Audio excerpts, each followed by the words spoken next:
दुर्गा सप्तशती प्रकृति का बहुत ही अनुपम वरदान है। यह ऋषियों द्वारा दिया गया दिव्य ज्ञान है। जो भी मनुष्य इस को ग्रहण करता है वह धन्य हो जाता है, उसका जीवन धन्य हो जाता है। जिस प्रकार से पक्षियों के पंख होते हैं और पिता के लिए पुत्र होता है, वृक्ष के लिए उसका बीज महत्वपूर्ण होता है और अग्नि के लिए लालपन और दूध में सफेदी होती है, वैसे ही माँ के उपासकों के लिए उनके जीवन में दुर्गा सप्तशती का अनुपम और महत्वपूर्ण स्थान है। इसके हर अध्याय का एक महत्व बताया गया है, इसका अलग उद्देश्य है। जो भी माँ के इन स्वरूपों का महिमा गान करता है वह सिद्धि को प्राप्त हो जाता है। इसमें 13 अध्याय बताए गए हैं और 13 अध्यायों का अलग अलग महत्व है। प्रथम चरित्र का पिछले वीडियो में हम वर्णन कर चुके हैं। द्वितीय जो मध्यम चरित्र है उसमें 2 अध्याय से लेकर के और 4 अध्याय तक आते हैं, अर्थात दूसरा अध्याय, तीसरा अध्याय और चौथा अध्याय। इसका विशेष महत्व है। ब्रह्मास्त्र की तरह कार्य करने वाले यह अध्याय है। मध्यम चरित्र का वर्णन व्यास जी ने किया है। इसमें लक्ष्मी सप्त शक्तियां प्रकट रूप से है तथा कल्पादि सप्त शक्तियां जो है वो गुप्त रूप से बताई गई हैं।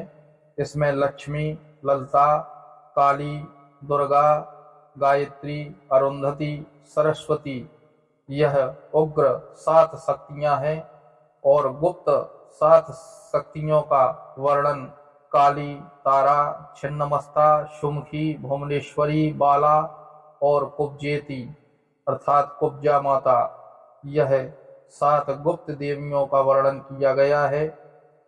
प्रकट रूप और गुप्त रूप में अप्रकट रूप से इनका वर्णन किया गया है।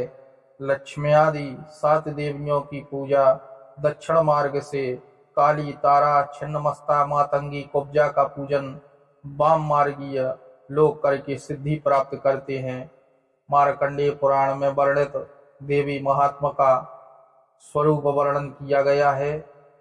ब्रह्मा जी ने स्वयं कीलक और अर्गला का वर्णन किया है। कीलक का पाठ करने से शरीर और भूमि कीलित हो जाती है, अर्थात सुरक्षित हो जाती है, अभेद कवच बन जाता है।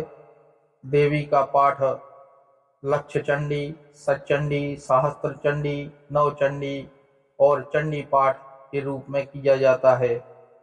यह एक उग्र तांत्रिक विज्ञान है। इन सप्तशतियों के जो ये श्लोक है उनका प्रभाव बहुत ही तीव्रगामी होता है।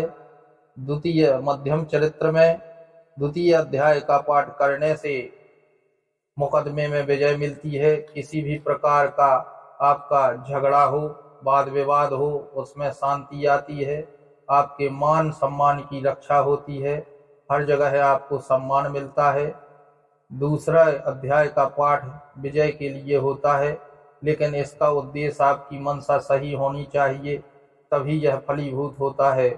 झूठी बुनियाद पर इसका पाठ करने से माता से कृपा की भूल करना आपकी त्रुटि होगी।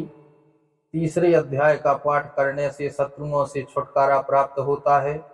दोस्तों, शत्रुओं का भय व्यक्ति के जीवन में बहुत पीड़ा का कारण होता है, क्योंकि भयग्रस्त व्यक्ति चाहे वो कितनी भी सुख सुविधाओं में रहा हो, कभी सुखी नहीं रह सकता है।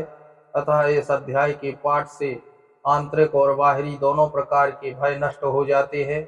अगर आपके गुप्त शत्रु है जिनका पता नहीं चल रहा है, जो सबसे ज्यादा हानि पहुंचा सकते हैं, तो ऐसे शत्रुओं से छुटकारा पाने के लिए आप दुर्गा सप्तशती के तृतीय अध्याय का पाठ करें, जो सर्वोत्तम है। चौथे अध्याय के पाठ करने से माँ की भक्ति प्राप्ति होती है। उनकी शक्ति, उनकी ऊर्जा को प्राप्त करने के लिए तथा उनके दर्शन का यह सर्वोत्तम साधन है। वैसे तो इस ग्रंथ के हर अध्याय के हर शब्द में माँ की ऊर्जा निहित है, फिर भी माँ की निष्काम भक्ति महसूस करने के लिए और दर्शनों के लिए चौथे अध्याय का सर्वश्रेष्ठ महत्व बताया गया है। पुत्र पौत्रादि समृद्धि, हर्ष, विजय, कामना, फल की प्राप्ति चौथे अध्याय को करने से प्राप्त होती है। तो इसी प्रकार से आप ज्ञानवर्धक जानकारी के लिए द शक्ति चैनल से जुड़े रहें और इसे सब्सक्राइब करें, जिससे आगे की जानकारी आपको प्राप्त हो सके। और कमेंट में जय माता दी लिखना ना भूलें।